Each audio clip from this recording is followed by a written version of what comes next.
Hello everyone and welcome to today's SANS webcast. Asking the right questions about dynamic scanning to secure web applications. A buyer's guide to AppSec scanning tools. Sponsored by Veracode. My name is Carol Auth of the SANS Institute and I will be moderating today's webcast. Today's featured speakers are Barbara Filkins, Senior SANS Analyst, and Joe Pelletier, Director of Product Management at Veracode.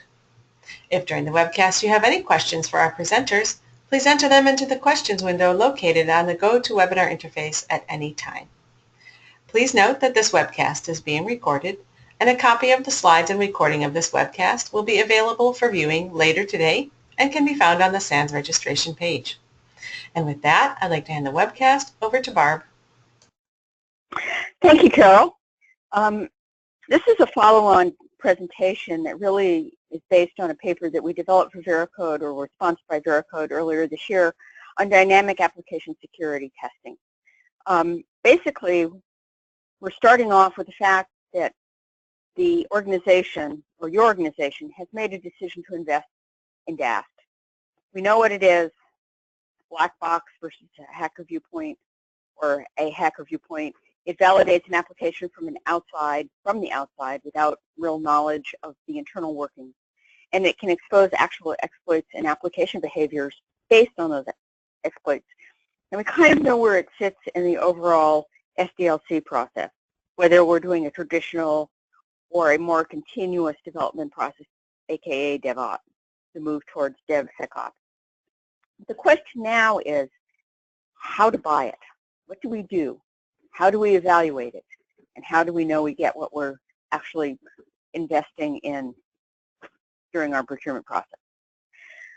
Well, we're going to take this in 4 steps. The first step is to identify, understand the goals and objectives relative to what the value proposition of DAST is to the enterprise.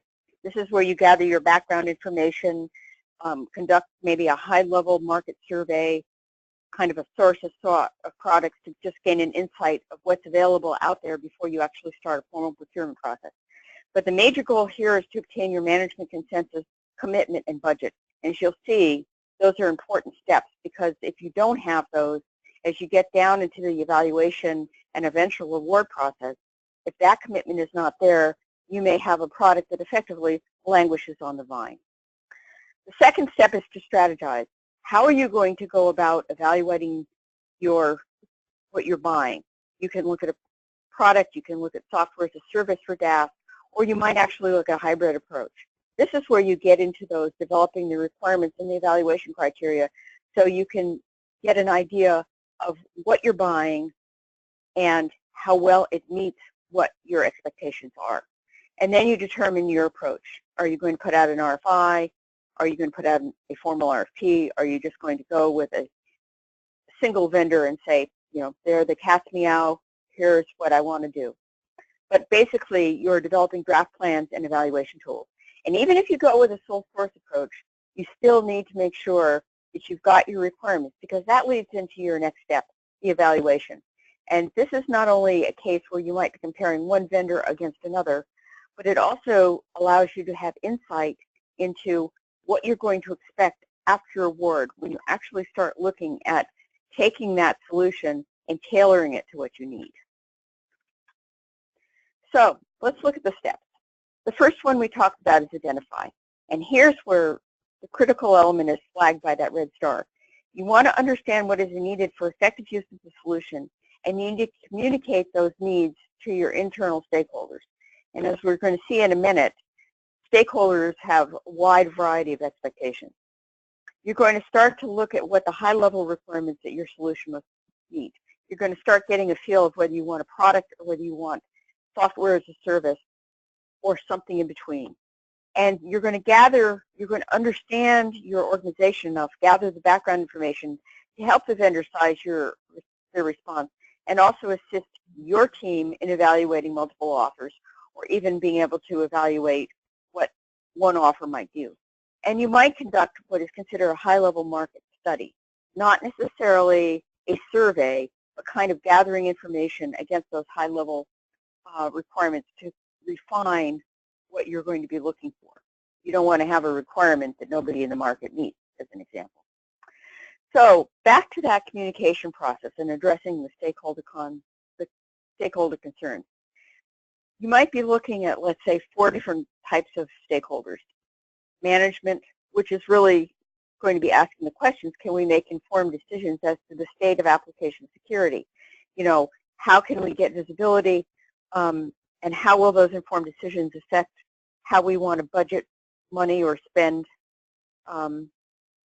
dollars in terms of investing in how secure we make our application. Developers are going to ask, or really be concerned, is what am I coding secure? Security and ops are going to be looking at 2 sides of the coin. Security is going to be looking at whether they can detect vulnerabilities in production. Is the application team aware of security vulnerabilities, and how do they ensure that previous vulnerabilities are not reintroduced? Whereas ops may be more concerned with the impact on network or system performance, configuration of assets, and whether remediation will affect the operational use of an application. So putting these stakeholders together and addressing their concerns can be a significant part of how you handle your procurement. In other words, communications is key. Another thing that really you need to focus on is trying to come up with a scenario that in your company or your organization, DAS can really help with. We kind of made this scenario in the previous paper of an attacker identifying a web server with information leaks. But when you build your scenario on how to use DAS, this can help you in a couple ways. One, it communicates to your stakeholders how a DAS solution can actually help them. It also provides the basis for how you're going to evaluate and develop your detailed requirements. And then when you get down to testing and kind of a proof of concept evaluation, a hands-on evaluation before you buy, it can provide a structure for how you would go about conducting that evaluation. So one of the big elements is that front-end legwork, collecting information about your organization in anticipation of how DAS will support you. And so we kind of provided a list of what to collect and why. Application inventory. What kind of web apps will you expect to encounter? Are they going to be legacy? Are they going to be custom? Are they going to be commercial? And how much will the DAS solution need to scale? What's your anticipated growth? Do you have any anticipated growth? And along with that, what's your expected number of users, numbers, and roles that will be actually using this testing solution? What will they expect in terms of functionality and visibility? And more importantly, what skills will they need? Because an important part of this is also going to be an investment in training. Some other things. What is your methodology that you use for application development and testing?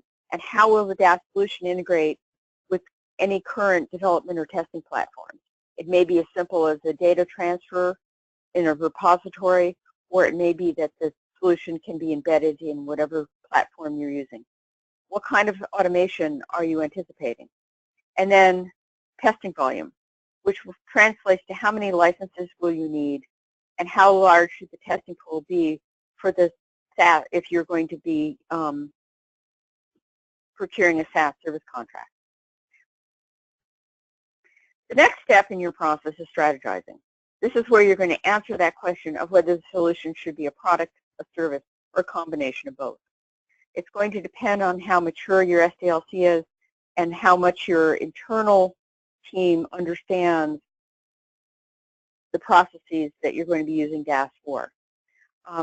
What are your technical requirements and your functional requirements and your organizational requirements, and how should you evaluate a vendor against them? And again, we talked a little bit about this previously. What procurement approach should you take?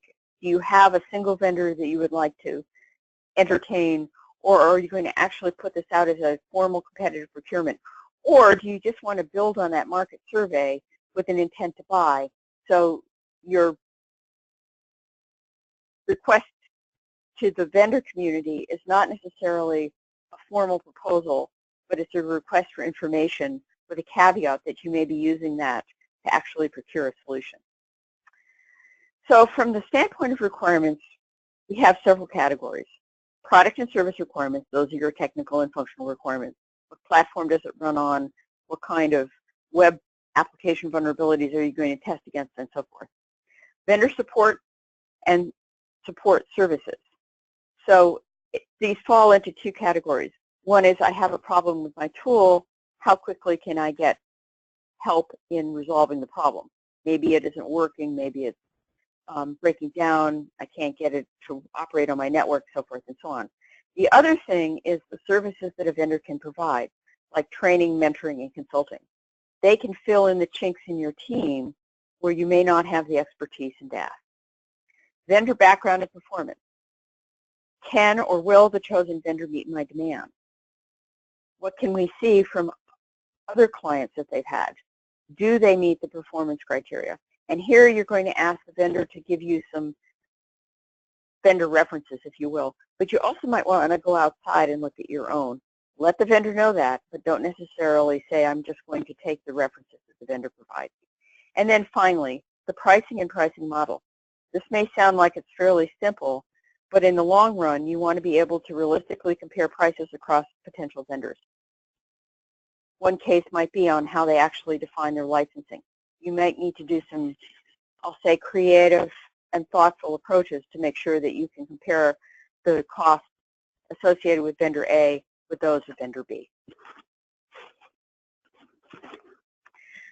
In terms of the product service requirements, you're going to want to look at what you absolutely need to have, those mandatory requirements, as opposed to optional. And here you're going to want to highlight known challenges in DAS, areas such as configuration of authentication, how you can do production safe scanning, and the accuracy of the results that are returned by the product, false negatives and false positives. You're going to want to answer that whether you want to use a hosted solution or a cloud-based solution or on-prem tools. Hardware expenses is one place where you might want to look. And then the next question is, can a service-oriented approach help you, again, around those gaps in your internal team, whether it's availability in terms of skills or the actual size of your team relative to the number of applications that you need to test. Support services. Does the vendor provide training? Do they provide additional consulting and operational assistance? You may not need it, but then again, you might. And can they participate in your SDLC processes, your own internal processes, so they effectively become a trusted member of your internal team? You need to establish objective evaluation criteria for each of these. Yes, no, or be able to score them on an order of, let's say, 1 to 5, or 1 means doesn't really meet it, and 5 means meets it fully. On the vendor background, be sure to conduct due diligence on your vendor. Do the products and services they offer align with what their stated mission or high standards are? Do their demonstrated service capacity and business stability meet your enterprise needs? How long have they been in business? Have there been any cases where they've gone into a default condition with, let's say, a government agency or another client? And are there any hidden cost drivers that you might encounter? Look at your warranty, if you will, and how long you've got coverage in that first year, and then what kind of coverage their ongoing maintenance contracts provide. Verify past performance and financial stability. A D&B number or a Dun & Bradstreet number is often used here. Assess the contract terms. You might want to look at their contract and contrast it with what you might be expecting for your organization. And then, very importantly, review the product and service roadmap. See where they're headed and see whether they are actually going there in what they're stating as what they've demonstrated in the past with their products. The third step is to gather and evaluate. This is where you're going to pull together your material, your procurement material. your objective scope and background in your RFP or RFI, your requirements. You can develop a matrix with scoring criteria, or in some cases, those scoring criteria might be a first pass. You know, if they don't meet the top 5 requirements, you're going to not consider them further. You're going to want to release in a controlled fashion to the vendor community or the vendor, and then be able to have the results come back to you for systematic evaluation. If you do have more than one vendor, you're probably going to want to down select those vendors based on a written response for further consideration, and then conduct a proof of concept, which is optional and can be sized according to what your needs are, but we generally recommend it. It'd be good to have some hands-on knowledge of what you're actually going to be procuring. Things to look at here during the maintenance and operations phase, not just the development phase, is think about where you might want to apply it in terms of periodic health checks, how you might use it for change management requests and audits, any ongoing discovery monitoring and assessment. And you might want to look at a parallel assessment where you can identify and prioritize your vulnerable applications in the infrastructure and close those vulnerabilities before sensitive information leaks. This may actually become part of your proof of concept. It's points to think about. And the final step is awarding that contract. A good procurement process is not necessarily a simple process. You're basically driving out, to the greatest extent possible, any surprises that you might end up with in implementation. You want to know where your gaps are, not only in your team, but in what you're buying. And you need to keep in mind that the issues that we discussed in the first paper, configuration management, both during the proof of concept and as part of using DAST in terms of ongoing, its role in change management, and most importantly, what can help you in terms of communication management. And with that, I'd like to turn it over to Joe for inputs from Veracode. Great. Thank you, Barbara. So my name is Joe Pelletier. I'm a Director of Product Management at Veracode, and I focus on our web application scanning product line. So today I'll give you a little bit more about our approach to web application scanning. So as Barbara mentioned, DAST can be used in a variety of use cases and during different phases of the application lifecycle. And all of these are obviously very important for making a purchase decision. And at Veracode, we have found dynamic testing to be most useful for both application security teams and threat and vulnerability management teams. Some organizations may keep these teams separate. Others may integrate them as a single application security function. It really depends on kind of how your organization is set up. But either way, DAST will be useful for helping you secure those applications while they are being built in the SDLC or once they are deployed to production. And one of the key benefits of DAST is really the ability to get started quickly. And that's because all you need is a URL and a set of credentials if your application requires login. Configuring DAST has historically been an activity that someone with deep knowledge of DAST technology may need to operate. But increasingly, there is a mode towards self-service and ease of use, which you'll be seeing in a lot of kind of software as a service offerings out there. Veracode focuses on software as a service, and that means there's no hardware to install and there's no upfront, server deployment required. You get the benefit of our scalable platform there. Now, the job of securing apps in the SDLC is one that usually an application security team helps roll out. And this person may end up running scans on behalf of the application team, or even better, they'll be integrating DAST as part of that application team's software development process. And because Veracode focuses on the self-service approach, what that means is end users of DAST can be equipped to run and operate this on their own. And that also then allows the application security team to free up their time and distribute the responsibility of testing to different teams if they choose so. On the other end of the spectrum, you have the threat and vulnerability management function. And this is a group that constantly identifies, classifies, and mitigates vulnerabilities, usually ones that are out in the production environment. And traditionally, this team's been focused on network vulnerability management, but with the rise of applications and software becoming the front door to customer data, threat and vulnerability management teams have expanded their world to include application security.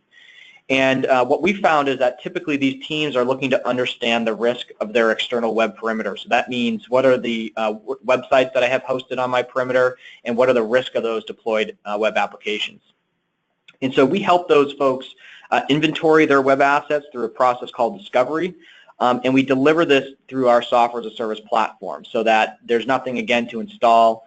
You're able to leverage the scalability that we've built as part of our service in order to understand the assets that you have and the risk associated with those assets. And we'll talk a little bit more about this later in my presentation. And finally, kind of what underlies this whole approach is DevSecOps. And what this means is you're able to integrate parts of the development process with IT operations. And DAST does a really good job helping you assess the risk of those applications that are being developed in the SDLC, while also ensuring that once those applications are deployed to production, they are free of risk as well.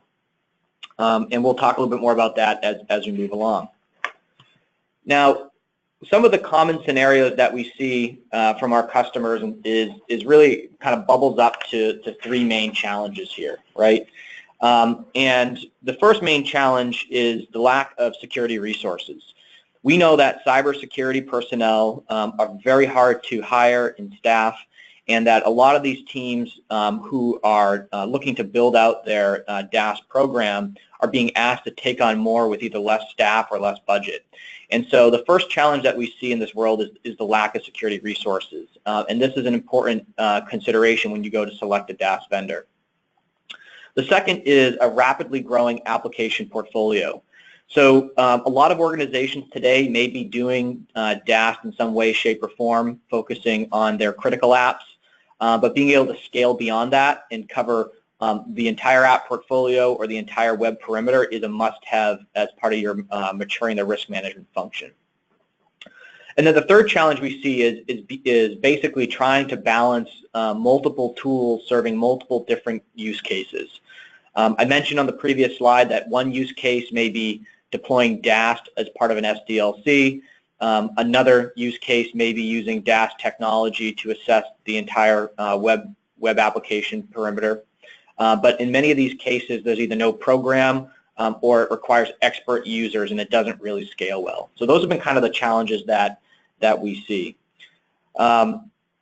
You know, oftentimes application security teams are deploying DAST and also static analysis in the SDLC, and while at the same time those threat and vulnerability management resources are looking to inventory their app risk across the portfolio. So being able to understand, you know, what tools do you have available today and how are you addressing both ends of that spectrum become really important. So if those are the challenges that you share today, I wanted to make sure that you understand some key required capabilities when you go to look at different DAST solutions.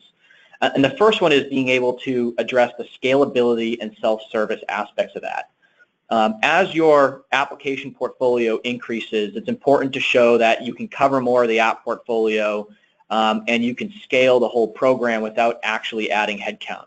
And that's more than just being able to have a scalable back end that allows you to go from one app to hundreds of apps or thousands of apps, but it also means having a self-service approach that allows other application teams to own the testing process. And that obviously needs to be easy to use as non-security users get on board. The second important required capability is low false positives. And what we mean by this is that the results not only need to be actionable, but they need to be true positive in nature. It's important to consider solutions that are going to be doing vulnerability verification for you so that it can save you time and money, and you don't have to do that on your own. You can rely on the vendor, which is kind of the third tier here, which is the ability to have enough support services and operational support.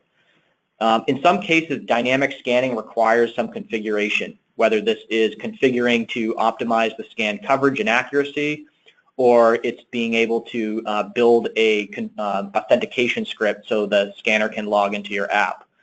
It's important to consider if the vendor has these services available already so that you can take advantage of that and, again, free up your time for, for other activities.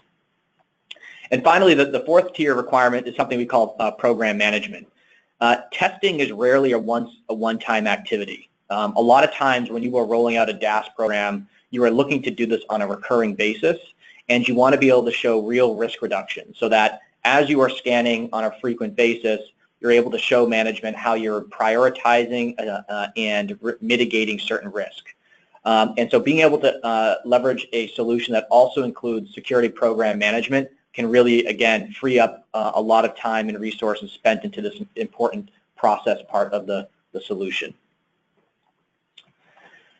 So when we think about the key activities of a dynamic testing program, the first one is really knowing what you don't know, and that's bringing visibility to your entire web perimeter, right?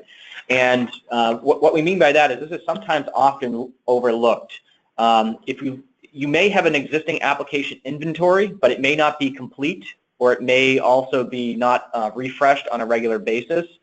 And one of the ways Veracode uniquely helps solve that problem is by inventorying for you all of your external web perimeter assets. And that could be websites or just different hosts that might be running with a web server. And with this information, we're able to then help you understand which are the assets that are most important for testing and which are the assets that likely belong to you. And we take that information and we give it to a threat and vulnerability management program so that they can assess all of those web applications in what we call a massively parallel way, being able to stand up hundreds or even thousands of websites if that's the size of your organization, so that you can understand the risk associated with all of those websites that were found by our discovery solution. This gives you the ability to not only bring visibility to the risk for both development, security, and operations folks, but it also gives you an opportunity to prioritize web apps for remediation. And oftentimes, organizations will take that data from a web application perimeter assessment, and they will then prioritize the apps that they want to bring into the SDLC to remediate. So this is a very important way to kind of kickstart your DAS program and also be able to find very meaningful information so that you can make risk-based decisions. So I'll give you a couple examples of where this has been done within the Veracode ecosystem. The first is an example of where DAS has been used across an entire application lifecycle. So if you think about the SDLC into three main buckets, being development, QA for testing, and then deploying and monitoring, basically DAS can fit into different phases here. So in the QA phase, it's not uncommon to have a development team or an AppSec team or some combination of that team being able to schedule and run the dynamic test. And they are generally doing this before each release as part of an assurance function. They want to know at the end of the process, when the application is fully built and that all the other tests have run, that DAS is able to catch just the most important critical issues before the application is being released. Now, the earlier and the more frequent that you do that is better, but the reality is DAS will need that fully complete application running in a pre-production environment before it can be tested. Then, once the application moves to production, it's important to run DAS again, usually on a scheduled basis, to understand if there's been any risk that has leaked out into production. So this might be a difference in configuration between pre-prod and production, or this might be a vulnerability that will only be, can only be found based on the configuration running in that production environment.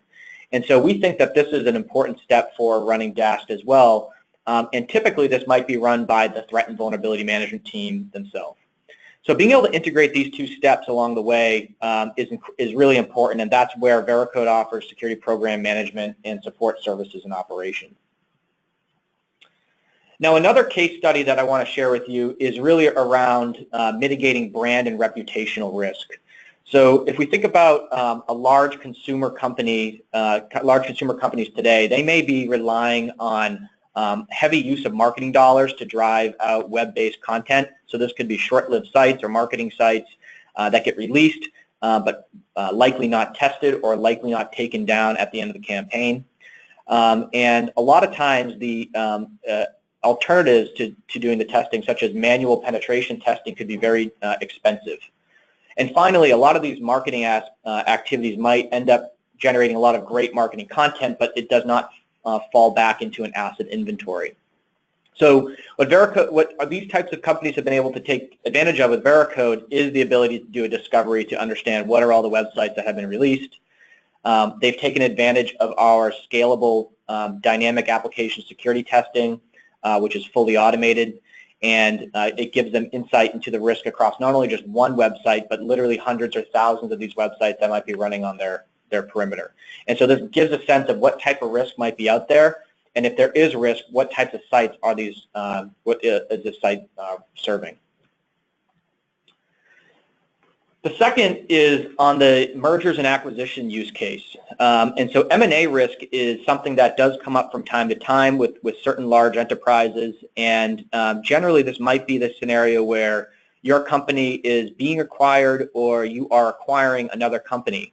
And while this is always great for business, it can also greatly expand your information security function and also the exposure that your organization has on the web perimeter. So being able to quickly, and we mean in a few days, not months of time, assess what is the risk of those web applications is something that Veracode also specializes in. So we can help you with the baseline, providing a risk-based prioritization, as well as helping you group and understand where are the different owners of these assets, and is this application something that's mine or may potentially belong to either a legacy business unit or another organization that we no longer do business with. So we help you provide, get some information around the risk of the web perimeter, and we'll do this in a very time-sensitive way. We can do these assessments at scale using our DAST technology for hundreds of websites in generally a few days. And the third case study is really focused on a large global manufacturer. So if we think about the business driver here being the need to extend security across all of your web-facing assets beyond what your traditional network scanning solutions may be looking for, Veracode offers a massively parallel DAST service that allows us to not only discover all the different host names, but assess those host names in a short amount of time. So you'll see some proof points here from an exercise that we did with a large global manufacturer where we assessed 3,000 web applications in parallel, something that would have normally taken maybe months of effort if done serially. We've been able to do that in a massively parallel fashion and return results in a few days. And then also through our program management team, help track the high-risk issues and drive to remediation in the same calendar year. So I think that's a really important proof point to give you a sense of the scale that Veracode operates, but also the reasons why this is really important for a particularly large enterprise. So with that said, the final thing I wanted to wrap on is really just kind of level setting again on where DAST fits. Application security is a wide-ranging problem. As early as the developer writing code all the way out to applications running in production. And when we think about where DAST is best used for, it's really at the stage where the application is complete and it's running in a pre-production environment, and as the application moves to operations. And so when you think about the spirit of DevSecOps, being able to assess the application while it's in the SDLC, and as it moves into production, DAST is really well suited to cover both of those scenarios, and Veracode covers both of those with our platform as well. So with that said, I'll turn it back over to Carol, and we can take questions. All right, well, thank you for that great presentation. We have some questions ready for the Q&A. However, if anyone has a question for our presenters, please enter it into the questions window now. Our first question is, do all SaaS vendors offer operational support, or do I need to staff this myself? Yeah, that's a great question. So this is Joe speaking. So I think that is something that not all software as a service vendors for DAST may offer. It's one that you may need to inquire either as part of your RFI or RFP or as you're going through the proof of concept. It's important to know that when it comes to DAST, not all users may be expert users on configuring and using it. And so it's important to ask your vendor if they offer support services and to what extent. Is it break fix, or is it something where they're going to be more proactive in terms of helping you configure? All right, thanks. How does Veracode dynamic scanning work on non-public facing applications? Yeah, that's a great question. This is Joe again. So when it comes to web applications on the web perimeter, and what we mean by that is web applications that are public facing and external, those can easily be tested with through our SaaS platform with our cloud-based data center. So we can access those web applications and test them and do it in a very scalable way because we're running the scan farm, if you will, there. When it comes to internal applications, so non-public or applications that might be behind your firewall is another way they're characterized. Veracode does offer scan appliances so that you can deploy those scan appliances virtually behind in your network so that you can scale up and test those internal web applications on your own. And that's really part of our motivation to cover both the internal web apps and external web apps in a scalable way. Okay, thanks. Barb, what are some surprises that you have encountered in a procurement process, whether for this or other related efforts? And how did you recover from such surprises? A lot of times, and this is where the proof of concept I think is really, really, really critical, is I've had vendors look really good on paper, and then when it comes to actually putting their product into an environment that looks like my production environment, they failed miserably. The dynamics of actually fielding the product were not as easy as claimed, and the way the user interface looked on paper versus the way the user interface looked in the demo managed by the vendor versus when we actually sat there and played with the interface with our end users were completely different. So I think from that standpoint, I would really, really say that if you can get your own hands-on use of any type of tool or application prior to actually committing to buy it or interacting with a service, it's critical. Not all things appear as they are on paper, and if you rely just on the vendor to do it, they have got it most of them have it very well scripted. So to eliminate the surprises, try to play with it yourself as much as possible. Joe, I don't know if you have anything you want to add to that from a vendor perspective. Yeah, I think that's important. I mean, when we think about the proof of concepts, a lot of our proof of concepts are on applications that customers have given us and they want to test. I think the other thing that's worth noting, and goes back to kind of the first question from the audience, is that a lot of times the focus may be too much on feature and functionality and not so much on how am I going to roll this out for my end users and for across my entire web app portfolio. And it's really at that stage that it's important to consider those requirements for how are you going to be successful with this 6 and 12 months from now. And so, thinking about asking your vendor on what types of operational or program management services will you be providing to ensure that I can scale this, that is an important consideration as you go through the evaluation process. And actually, you just reminded me of something else that can be a surprise. The cost involved with deploying a product like this is not necessarily the cost of the product or service itself. You probably need to, and this is where you can turn to a vendor who's had experience or a vendor's client who's had experience if you don't have that specifically. But you really need to look at what the cost is going to be, not just for the vendor services or the product services, but what it's going to, how it's going to affect how you're going to deploy in your staff. And so, for example, one of the things that very often is overlooked is you know you have, dollars for training 20 people.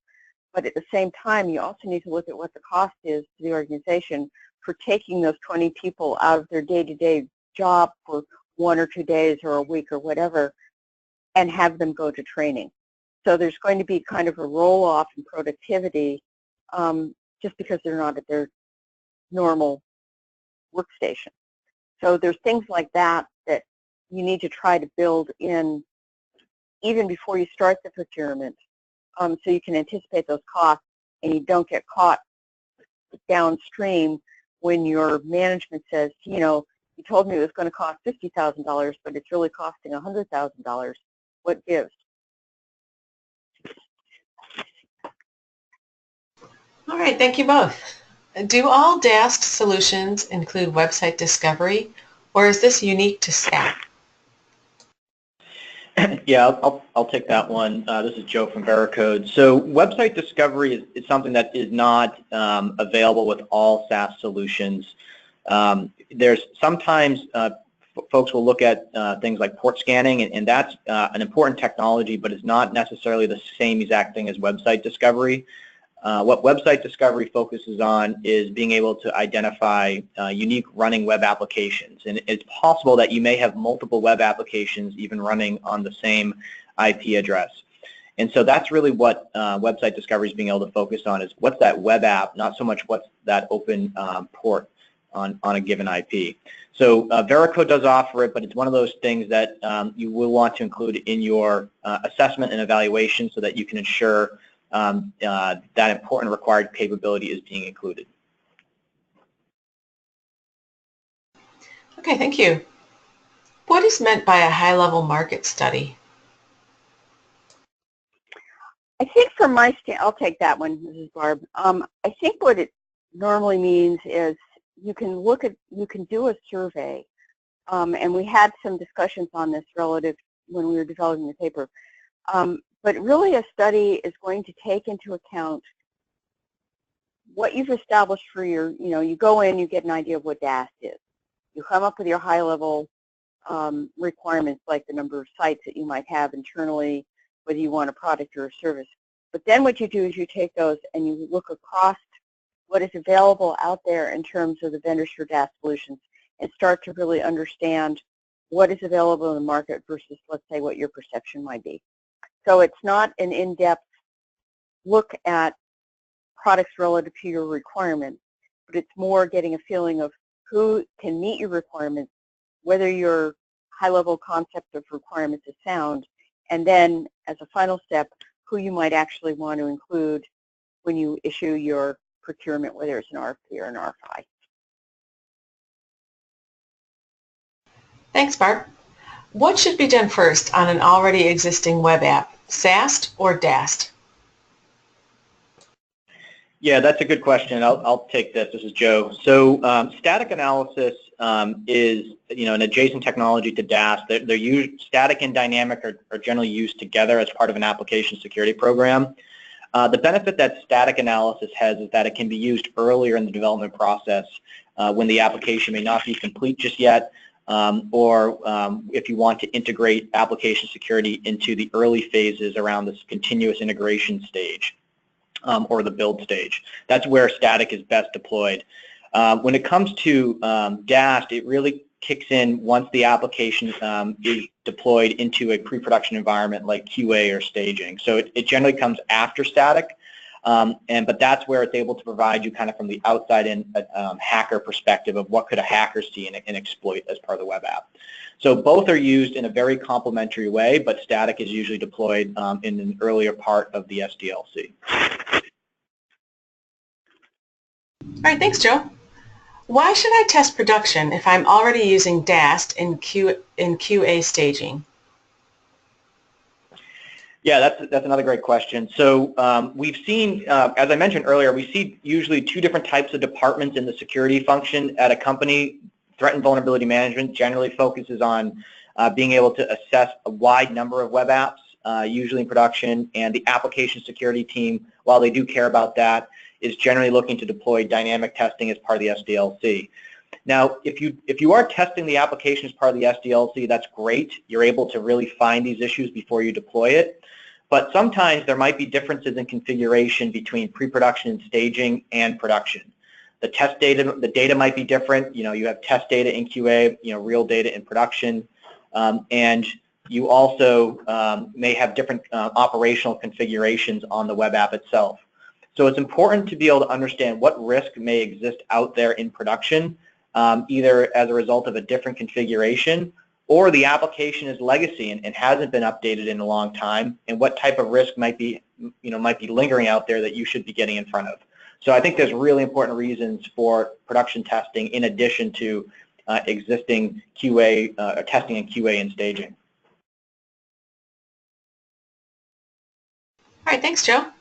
Barb, what is the difference between an RFI and an RFP process? Is there really a difference?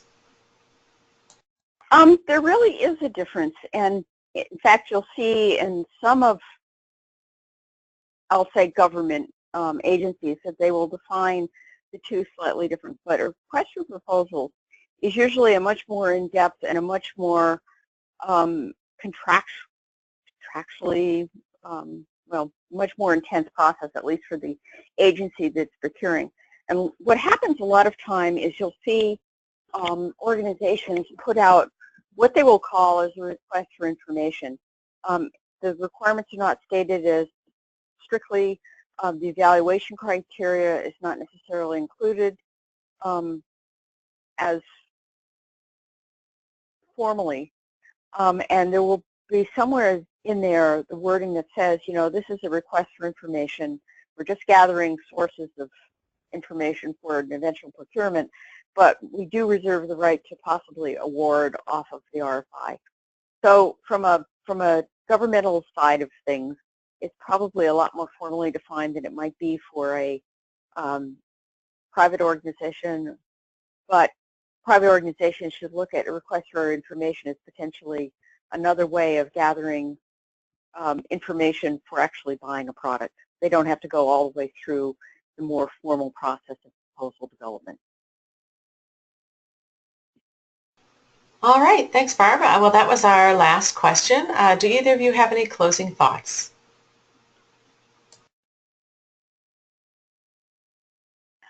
I think from my standpoint, this was kind of a fun project, and I totally agree with Joe's approach to using DAST both during the development process and in the production phase.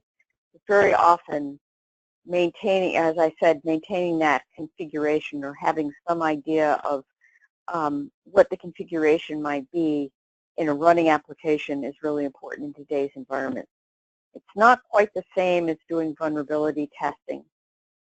It's a more, I would say a lightweight process, but I think it's an important process, especially for people that are dealing with deployed software and deployed applications. Joe, do you have any thoughts on that? Yeah, I agree. Yeah, no, that's great. And I agree with that assessment as well. I think it's important to consider the full range of DAST capabilities and DAST use cases when you're going into making a assessment. I think some of the things I've found from customers who are looking at DAST is that they've made mistakes in the past of assuming that their team could scale to meet the needs. And also not leveraging certain things like website discovery or massively parallel testing in order to really be able to get after the scope of applications that they're looking to take on.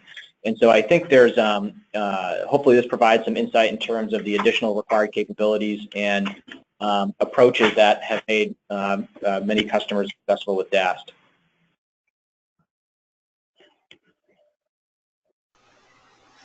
All right, well, thank you so much, Barbara and Joe, for your great presentation, and to Veracode for sponsoring this webcast, which helps bring this content to the SANS community. To our audience, we greatly appreciate you listening in. For a schedule of all upcoming and archived SANS webcasts, including this one, please visit sans.org/webcasts. Until next time, take care, and we hope to have you back again for the next SANS webcast.